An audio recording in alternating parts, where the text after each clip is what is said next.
Hey guys, so we are live. Look at that. I'm loving it. I'm loving the technology. Welcome everybody. I am Jason, CEO and founder of Zenko. So I'll just quickly introduce myself now. Russell, Mark, number 2. me. I'll go. I'm in line. I'm Russell, heading up sports for Clio and Zenko. And I'm Mark. I am heading up Web3 and try to shape our strategy. Comms and strategy, which is incredibly important because we need a voice for the Web3 community, which is, Mark's most valuable thing. See, you'll notice, depending on how crypto was going today, I was either going to wear my Plan B hat or my We're Going to Make It hat. So I'm feeling like, honestly, I can't tell you, right? Mark has tremendously helped. Because that's great. I feel like Mark, he doesn't realize this, but he's a little bit of a cheerleader for my little internal crypto spirit, right? Because I'm like so convinced that if somebody's watching this stream now, whether they are in Zenko, not in Zenko, whether they're in crypto, whether they're looking at crypto, I'm so convinced that whoever's in it now is already winning. We've already won because we've survived probably the most miserable bull market and early bear that we ever have. And everything's starting to line up now. And I just need to check Mark's Twitter. And I'm like, yes, get in. Yes, there he is. There's my little daily boost of hope because it's true. And then I'm like, US missed their GDP yesterday, which I know is a bit miserable to say they missed their GDP targets. But all we're waiting for is the Fed to say, actually, no, we need to do something now. And it's coming soon. Everything else is lined up. Don't know what your view on that, Mark, is. I know we started talking about general crypto, but I'm just so bloody excited at the minute in the market. Yeah, to be fair, I think everybody should be. If you look at where the altcoin market was when Bitcoin dominance was last at 65%, the altcoin market in the next 10 months done a 4x. So like a 500%, 450% move or something like that. So the market is where it should be. Dominance is spiking, so altcoins are getting absolutely crushed. But you look at the back half of the year, we've got Fed rate cuts coming. You've got global monetary supply going up. You've got ETFs. There's like an altcoin ETF for every big hedge fund and every big altcoin. You've got the Genius Act. You've got stable coins. You've got IPOs happening. The market has never looked so promising. But at the same time, it's never had such a negative sentiment. That combination is amazing. So if you're invested in the market right now, it's just about patience and calm and just sit on your hands and enjoy the summer. The back half of the year probably kicking off in the next 2 weeks. It's going to be probably the most bullish bull market we've ever seen. And it'll also be a massive cleanse at the end of it. So, yeah, you're right to be bullish. To give some context, right? My wife's she's not big fussed on crypto. Right? I mean, she's interested, but she's in advertising, so it's like they all think crypto is like this dirty market that's not allowed in the UK. And I was like feeling a bit down at the weekend. I was like, oh, Bitcoin's had a pullback, and what's happening? And she was like, oh, what's up? I said, oh, market's not looking good. And she went, oh, what's Bitcoin at now? And like she never asked me that question. And I went, oh, it's at like 104,000 a Bitcoin. And she literally went, what? She was like, you're depressed? Like, I'm sorry. Like, let's get some context. Like, you are upset. And I feel like the market's like that. It's like, I've never seen it so negative, so close to an all-time high.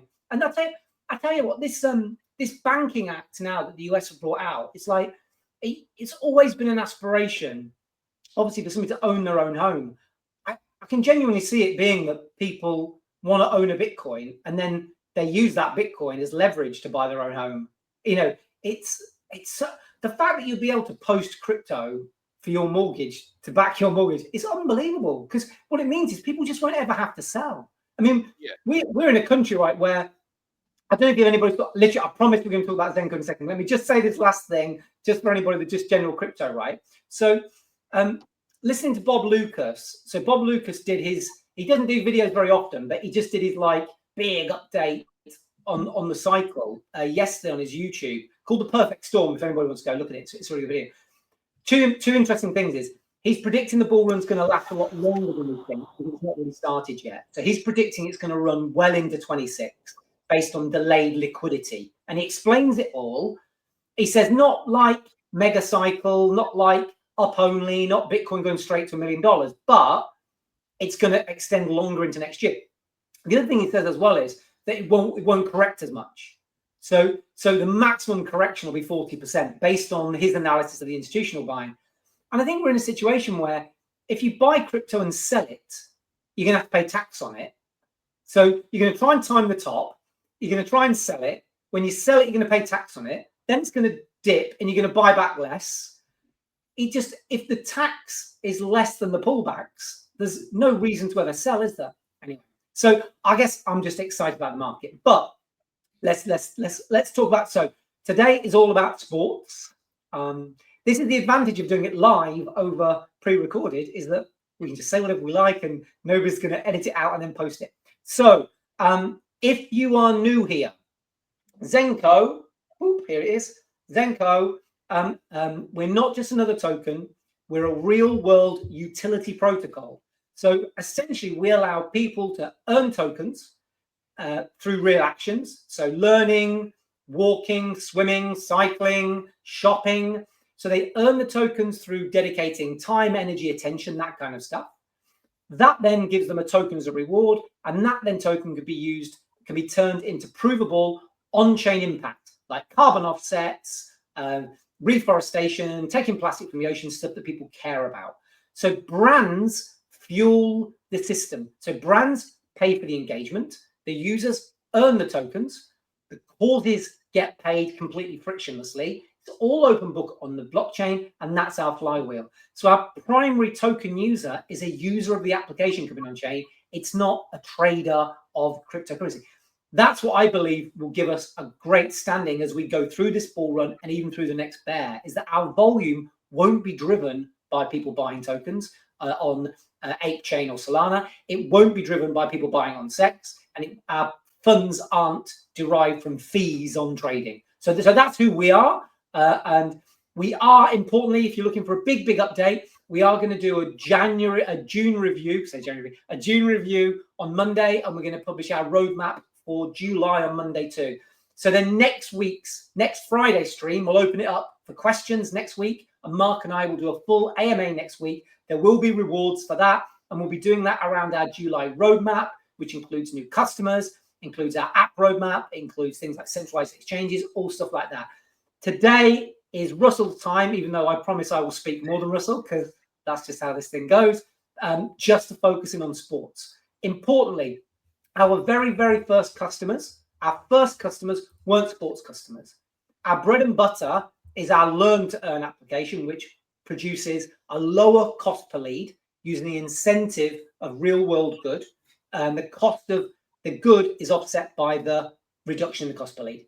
So Google, MasterCard, HP, Lenovo, brands like that, we've got a really healthy pipeline, and we're moving all that to Ape Chain. So that's where we started. So if you look at our content, you'll see a lot of that because we've been doing that for quite a while now. I've got some brilliant case studies, and we're moving everything from Polygon, where we were, onto Ape Chain. Sports was a conversation that Russell and I started, and we were kind of pulled into because we realized that although with B2B brands, we're talking about engaging end users, and B2C brands end users, clubs were facing the same issues. So we started having these conversations, and I think we're very proud, to have done a big pilot with Soccer Aid and UNICEF last year. That was our pilot campaign around Polygon.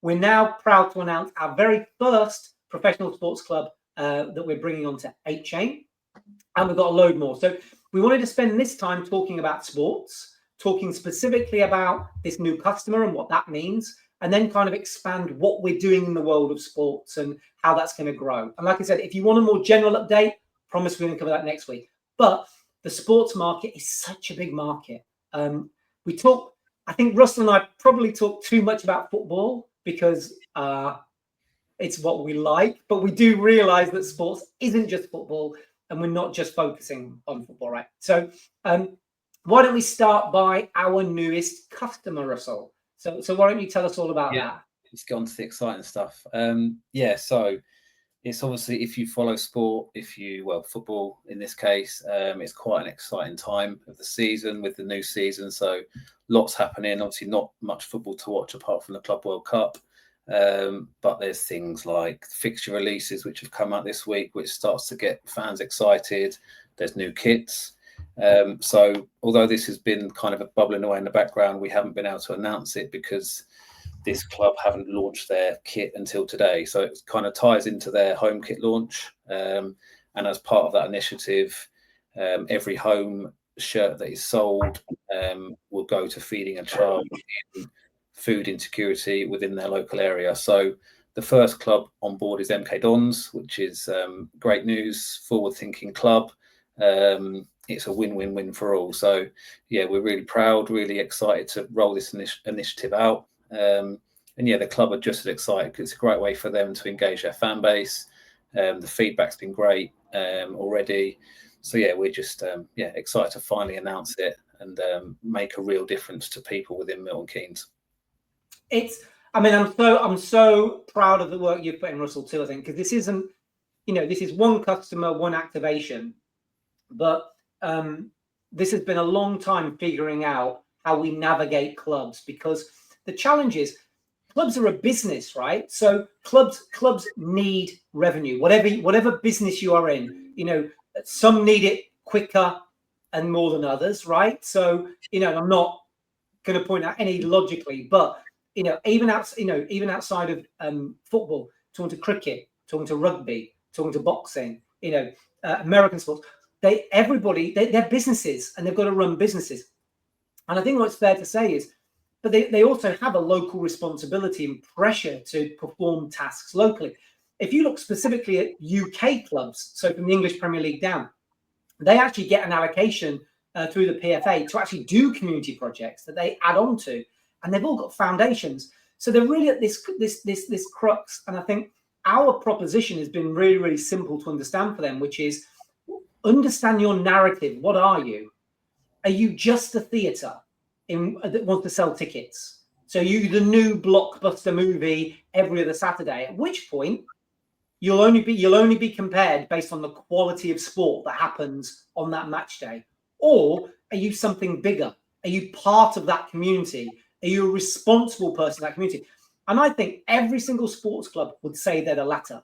They would not say that they're competing with the Odeon cinema chain. They would say, no, we're grassroots. We're part of the community. We want to connect with kids. We want to win hearts and minds. It's really important. And there's no club in the UK that's more important to be frank, than Milton Keynes, because the MK Dons was the first franchise club. The Dons comes from Wimbledon. It was moved out of London into this new city called Milton Keynes that didn't have a football club, but has been growing. The stadium is incredible. It's a Premier League ready stadium. It's unbelievable. And they've just received a lot of investment from abroad. And we're super excited to be working with them based on what we think is their trajectory over the next 3 to 4 years. So clubs are kind of at this point of like, well, we need to make money, but we also have to service people individually. And I think that's almost our sweet spot, which is how do we help clubs engage fans, deliver real world good, but also give them an opportunity to grow revenue too. The complication, which I think it's fair to say, is that we're in a world of Web3, Web4, we're in a world of AI, we're in a world of tokenization, we're in a world of metaverses, but the clubs are still very Web0. They're very club shop. They're very Father's Day. I was going to say that, actually. I was going to say, like, if you actually look at sports, in this particular football clubs, when was the last time they were majorly disrupted? If you think about it, like, they're ripe for disruption. And the only way, if you look at football in particular, because we're UK, and football and crypto, they're both grounds up like movements. Like, football started, it was all local community, it was all kids from the local neighborhood. That's how football clubs became bigger. So crypto has a lot of synergies, but also if they want to continue to grow their fan bases, what's happening on the pitch can't be their sole focus. Obviously, it's a big part of it, but it's all the after parts that actually are going to capture the next generation of ticket buyers, people that watch them, people that buy shirts, people that buy merch, and how they capture that when there's so much out there that's grabbing people's attention is going to be crucial. So I think it's ripe for something like Zenko to come in and disrupt it, but also drag it into the kind of Web3, Web4 world. Yeah, I think the best thing, what we've kind of learned more recently, is that people within the clubs now are a lot more forward thinking. They're a lot more innovative, probably because they know they have to be. So nobody wants to be left behind. So the conversations that we have weekly are, that they're all looking for new ways to engage fans. To, every football club has a community or a foundation for a reason. They have to be doing stuff for that. So yeah, it is an exciting kind of time. Football is going to change. It is going to move forward, and obviously, we want to be a huge part of that. And I think, just to position us, I think it's really important people understand that everything, our token and the blockchain is at the center, and it powers everything that we're talking about. So the MK Dons activation, which will be the first of many, we will have 25 professional clubs following that model within the next 4 months. I'm very confident of that based on our pipeline, because it is so simple.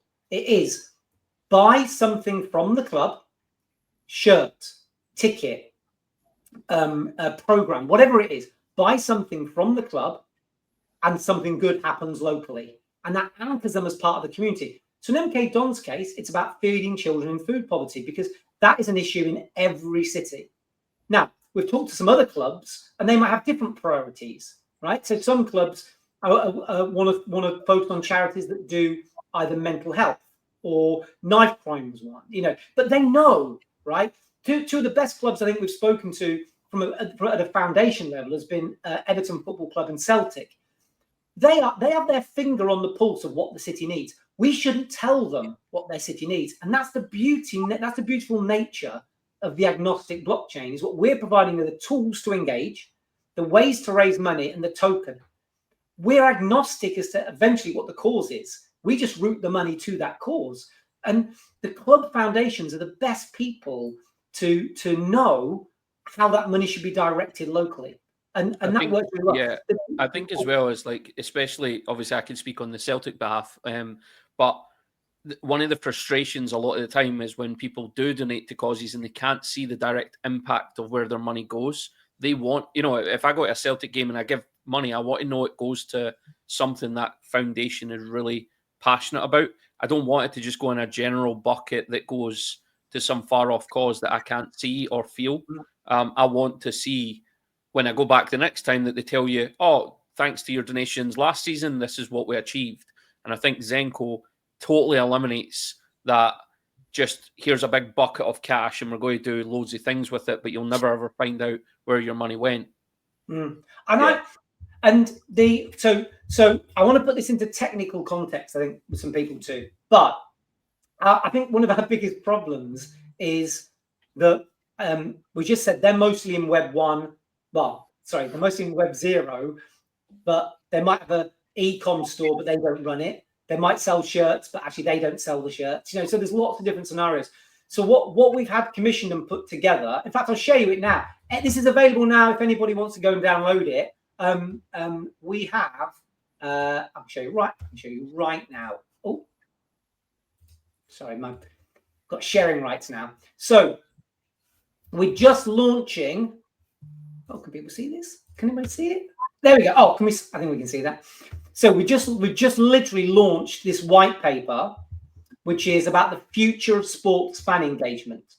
So this isn't all about Zenko. Now, of course, it positions Zenko in there, positions our applications, positions the token, positions, importantly, what Clio does. So Clio is the agency that pieces the campaign together, basically. So Clio is the narrative, the comms, the creative element. Zenko is the technical fulfillment and the delivery. And that's where 100% goes through the protocol to the causes. There's no agency fees, within the Zenko part. So I need to figure out now. I need to figure out how to unshare it. So the one of the key things that we've got is sorry, I'm fiddling around with that thing. One of the key things is this educational piece. So that's quite a weighty document that explains the journey from Web 1 to Web 2 to Web 3 to Web 4. It's got case studies, it's got research, it's got thought leadership pieces. So that's available now. So what we're doing is we're sharing this out amongst the sports rights managers, community managers, to say, look, come just have a read of what other clubs are doing across other industries, other sports rights holders are doing across other industries, to get some ideas, and then let's follow up. The critical thing, because I wanted to talk, we mentioned a couple of partnerships, and I'm going to mention those now because I said, we've got 2 powerful new partnerships, and we do. So let me mention them. So the move from Web 1 to Web 2 has totally screwed the sports place, as it has most businesses and brands. So what I mean by this is Web 2 brought people that provided services and platforms that provided value in Web 2. Google, Facebook, LinkedIn, Twitter, for example, right? So these places brought platforms to use. Oh, we've got these free tools for you to use, right? I said on my I put on my Twitter yesterday, a mouse dies in the trap because it doesn't understand why the cheese is free. For me, that's what I'm talking about. Okay, a mouse dies in the trap because it doesn't understand that cheese is free. All of these clubs 15 years ago went, oh, we don't need to do much community stuff anymore. We don't need to have our own database anymore. We'll have our email stuff, but we don't need to have our forum. We don't need to have all of these things that we had, because we can just set a Facebook page for people. We'll have a Facebook group. Come talk to us there.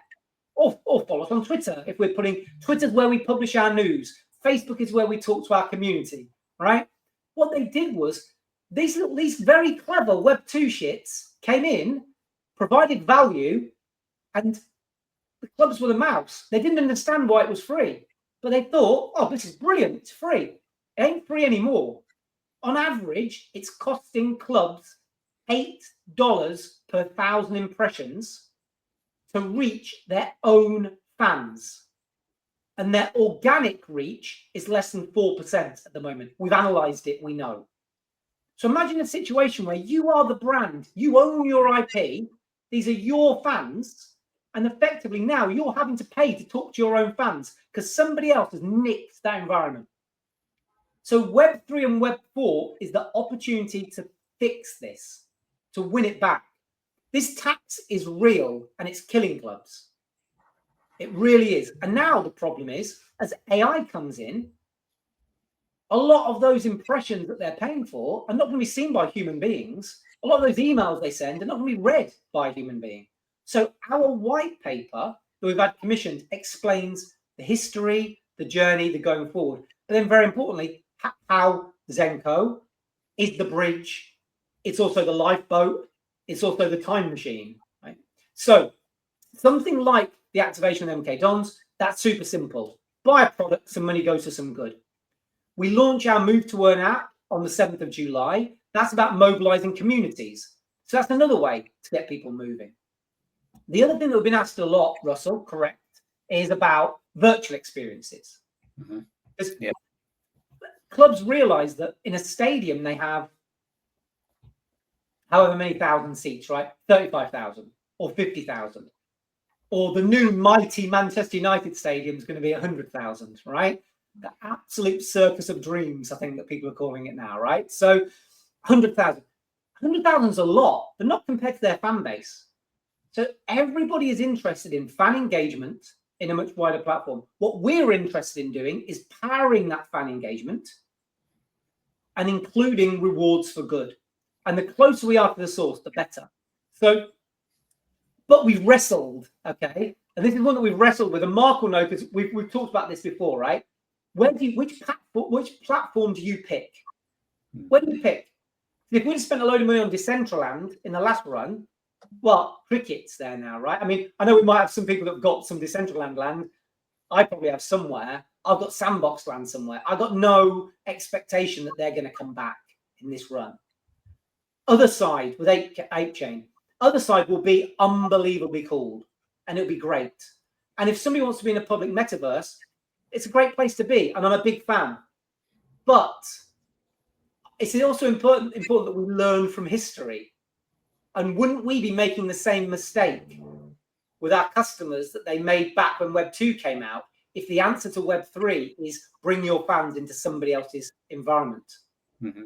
So what you'll notice with our Zenko integration for MK Dons, and what you'll notice with our Zenko integration for all of those, is that the blockchain and the wallet is totally cleaning in the background. They don't have to go and set up a seed phrase. They don't have to go and do anything complicated, download a Chrome plugin. The Glyph wallet, which is built by 8chain, enables us to totally do it based on somebody's email address, and everything happens in the background. It's seamless. So Web 3 and Web 4 should be about people owning their experiences. So to metaverse, let me explain. So I've been spending so much time on this because we've been asked about it. I've been introduced to what I think is our answer, and I totally love it. Although already within our token community, people are like, what the hell? Right? So I'll give some context, because Mark's going to be like, oh my God, what's he going to say? I've got no idea what he's going to say now. So there was a metaverse project built in the last run. They got up to 650 million market cap. The product's great. The product worked. They were working in the background on a better way to do it. And then the crash happened. Typical Web3 story. They ran out of money. They've been acquired by a new investment company, and they believe metaverses are coming back, and now's the time to relaunch. So the project is called Pavia. I promise you, if you go look, it looks dead, because it is.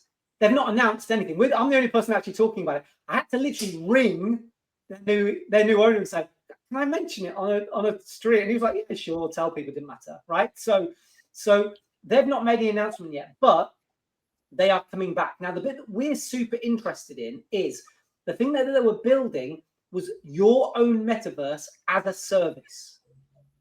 So they've taken this idea of the metaverse running on the blockchain, powered by their Pavia token, but think of it like WordPress for virtual experiences. So the club will create their own, well, we'll work with the club to create their own experience. Can be their whole stadium, can be their museum, can be match day, live experiences integrated with Hawkeye video technology, which is incredible, and that's the future of sports. That's a whole other topic. But the point is that they will have their own. So the club on their website will be, come into our virtual stadium. And through your seamless sign in with your email address, you'll just be in, you'll set your avatar, and then you'll buy your digital shirt, and then you'll go and watch the match, and you'll hang out with your friends, and maybe they've got a little 3-on-3 fun tournament with their fans, or maybe they've got players playing on FIFA streaming somewhere, and they've got some special activations on match day. But when matches aren't happening, you can go in and do replays, or you can go and hang out in the club room, but all happening in their metaverse. For me, this is the answer. Web3 should be about you owning the ground, not it being the next mistake, which is you moving into somebody else's. So, you know, I'm passionate about it because I don't want to make the same mistakes again. And I don't want to say to a club, oh, Facebook owns all your fans. But by the way, let's now take all your fans into this other Web3. You know, it should be, what's bringing you closer to your fans? How do we get you this one-to-one, zero-party relationship that does not have a Google in the middle, or does not have a Facebook in the middle, or does not have a Decentraland in the middle, or a sandbox? Because what they care about are their customers and their tokens. They don't care about the fans of the club. So please go have a look at Pavia. It is, you'll think it's dead. You'll think, what's Jason going on about? I promise you it's coming back. The tech is great. So we are working hard with them. We've got a couple of engagements already, and we're building a sandbox, not sandbox in terms of sandbox, but we're building a sandbox to build an experience to see how that works. And it'll all be anchored around a narrative, and there'll be a benefit to doing good. So, of course, the clubs are going to make money through selling digital assets.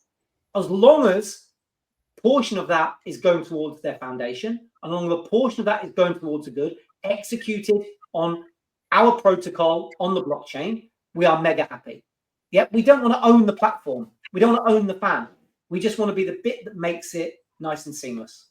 So yeah, that was quite exciting. So I'll stop my monologue in a second. The other partnerships, I did say 2 powerful partnerships. The other powerful partnership is a sports rights IPVC that wants to raise the money to help the clubs find the money to build these experiences. So we are bringing this solution to market that does not cost the club money, which I think is incredibly important. Because, you know, if metaverses were free, they'd all be building them, but they're not. And the problem is they're cost negative in the first year, and they need to build that experience. And that's probably been the biggest roadblock. Russell, you think? Yeah, 100%. I think when it comes to cost, like you said earlier, it's a business, isn't it? So they're always going to look at that, and that's typically been our huge kind of block if on various initiatives or ideas that we've kind of presented. But you know, we're working around it and finding solutions that work. And I think genuinely, you know, going to a club with a turnkey solution, which is engage more fans, generate more revenue, do good in the local community across Web 2, Web 3, Web 4.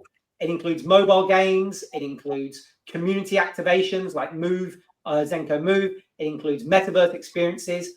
And none of this costs you any upfront money, but the profits shared with the people that have helped you build it through the sports rights.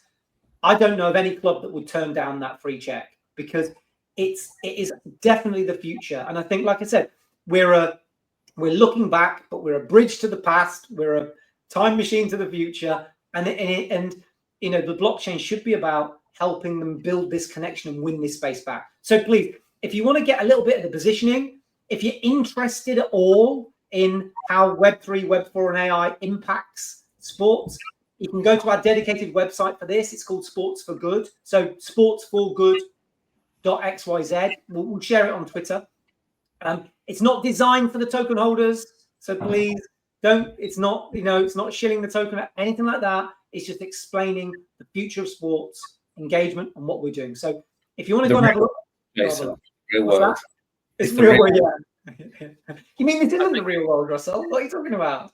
I think your point about metaverses is so important as well. When people think about, if you fast forward 5 years, AI is going to make tasks more automated, humanoids, driverless cars, all that stuff is coming probably in 2 years, not 5. So experiences is going to be the new kind of commodity for people. They're going to have much more free time in their lives, and AI is going to do a lot of stuff for them, but it's all going to be very generic. So the only way to get out of that is with real experiences. So I think metaverses are going to be a part of the norm.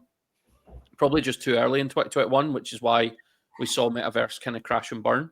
But I think when you look forward, that's how people are going to spend their time. You know, you're going to be able to virtually travel to the pyramids in Egypt without ever getting on a flight. And that's just going to become natural. And if you actually look back, if you look at kids these days, they spend all this time on a tablet. Whereas a couple of years ago, like, how long did it take you to use a tablet? Now you give it to a 6-year-old and they're better on it than you. Yeah, so, you don't need to teach them anymore, do you? They just pick it up and they're exactly. away. So, and they live in like games like, you know, Minecraft and Roblox and all. They live in these games already.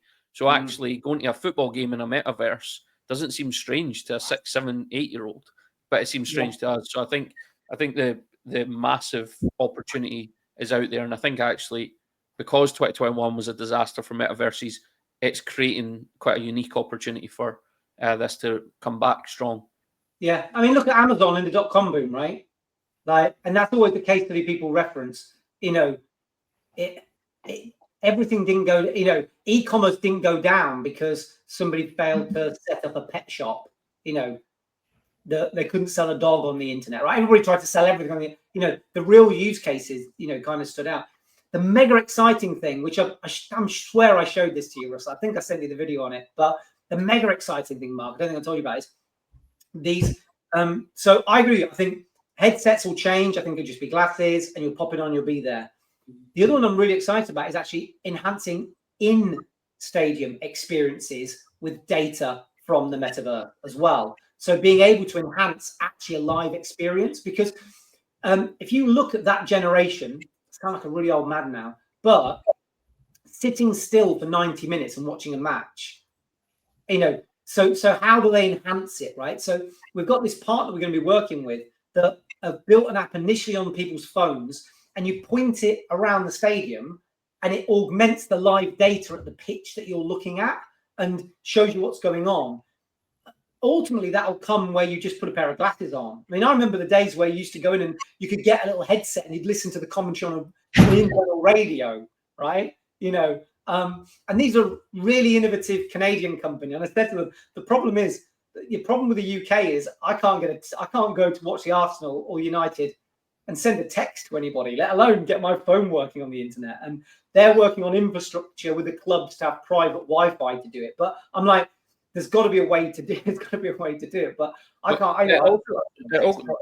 That's a massive point as well. It also goes back to what crypto was all about. And it's important that we kind of always relate it back and forth between Web 2 and Web 3. But the whole point in crypto was democratizing finance. But actually, if you think about try going to a Man City or an Arsenal game just now, I don't know what a ticket is, season ticket, a few £1,000. That's going to go up massively over the next couple of years, especially as they try and compete with financial fair play and all that nonsense. But how does the average person these days actually go and watch their club between waiting lists and the cost of a day? Well, if you've got a VR headset or like glasses, as you say, then it becomes so much more achievable for anyone to go to a game, no matter where they're in the world, no matter their background, their financial capabilities. So it kind of does relate again back to that crypto of democratizing everything for people. 100%. The tickets will get more and more expensive to go to the live experience, which means that there's this huge gap between watching it on the telly and going live. And that space has got to be filled. And I think we can see the roadmap is clear. And you only have to look at what Meta have done around the Club World Cup. Showing matches, having 3D pictures. It's 100%. But the thing is, if the clubs don't own it, the TV people own it, and the clubs will get cut out again. So this is an opportunity for the clubs to say, what we don't want is a Sky to do it. What we don't want is a DAZN to do it. By the way, if Sky or DAZN are looking, give us a call, right? Because we've got a token and we can figure out. But really, what we want are the clubs to say, no, we will own this. We don't own our own TV rights. That's been licensed away, and we've got no control over what we were ruled by TV, right? But this is something that we can own. We own our stadium. We should own our stadium in the metaverse. We should own our experiences. They should not, because people will be trying to buy it for cheap. They shouldn't sell it, because the revenue opportunities for clubs, and when I say revenue, I mean that in the loosest sense.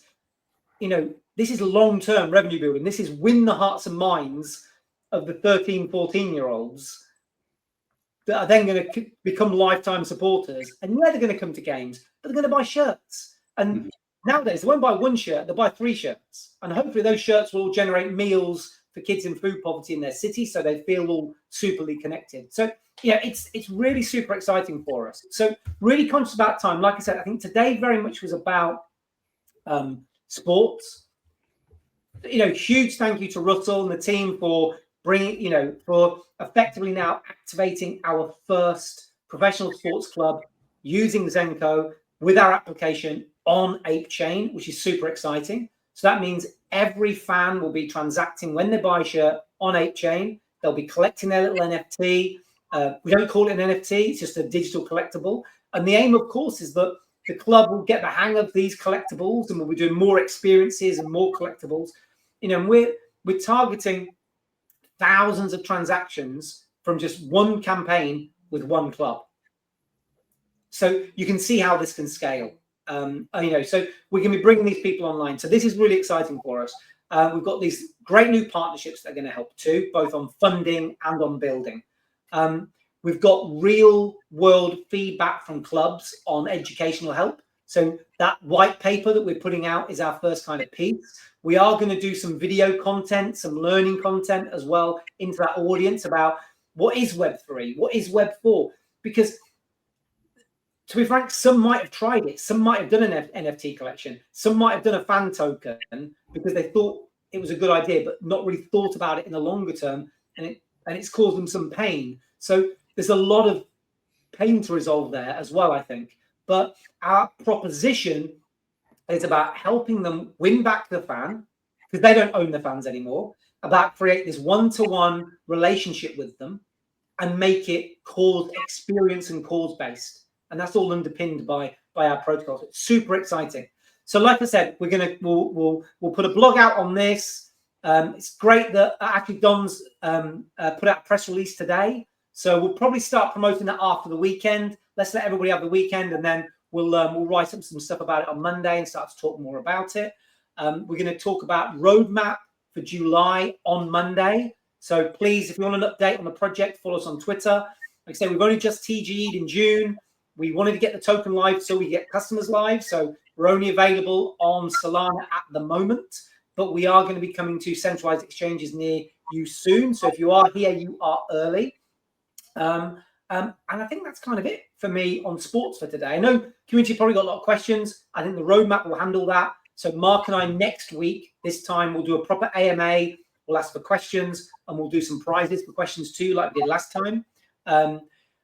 Please also join our Telegram, because we're giving away $36,000 in the next 90 days for our play to earn game, which is exclusive to our community. So please go in there too. Keep an eye out for our AMA next week. We'll open up a question form. So if you do have questions, especially around the roadmap, around app launches, about token performance, about centralized exchanges, please submit the questions and we'll cover them in depth next week. And we are available in Telegram to answer questions too. So that's me signing off. Russell, anything you want to say? We say goodbye to everybody. No, go and buy an MK Don shirt. Yes, new home shirt, please. Yeah. But no, have a great weekend. And I think Mark needs to buy one too. I know he loves his Celtic, but I feel like we need to get Mark a Don shirt. Even if it's hung on the wall, that's fine, Mark. Don't worry. Yeah, I'll get it put up alongside. Only if Jason signs it, though. Yeah, I think we should. Yeah. Do you think we can get Neil? Do you think we get the CEO of MK Dons to sign it as like a commemorative? Easily. Let's do that. Let's get it signed. Maybe we do. Oh no! Why don't we do that? Why don't we get a shirt signed? We'll donate some money into the foundation or something. We'll get it signed and we'll do that as a giveaway. It's like the first one. Yeah. What's that? I said, why have we not thought about this before? Yeah. What good idea. Yeah, that's it. We'll try and convert some of our community into MK Dons fans, because it's a good story and they're looking bright. So an exciting stadium. So we want to support our customers, don't we? We do. Brilliant. Well, everyone enjoy the rest of the weekend. We started talking about the general market. I've got no idea what's happened while we've been talking. I think based on my maths, Bitcoin is due to have a little bit of a pullback. But it looks to me like Bitcoin's kind of cooling a little bit and ETH is staying strong. So I feel like Bitcoin can range a little bit and let the alts run. That's my kind of feeling. I don't know if Mark's if he wants to sign off with his weekend crypto view. What's going to happen, Mark? Come on, what do we think is going to go on? Yeah, I think, to be fair, I think you're pretty spot on. I think Bitcoin needs to come back maybe 103,000 at the deepest, maybe not as deep. And then the next 2 weeks, ready to go again. Yeah. Let the out some room, I think. Exciting. Well, enjoy your Friday, everybody. Thank you guys for joining me today. It's lovely having some different faces on the stream. And to the community, please, if you want to go check out sportsforgood.xyz, you want to go and read this football guide, please. That's what we're pitching to. That's what we're talking to sports clubs about. And we'll catch you next week. Perfect. Thanks, guys. See you all later. Perfect.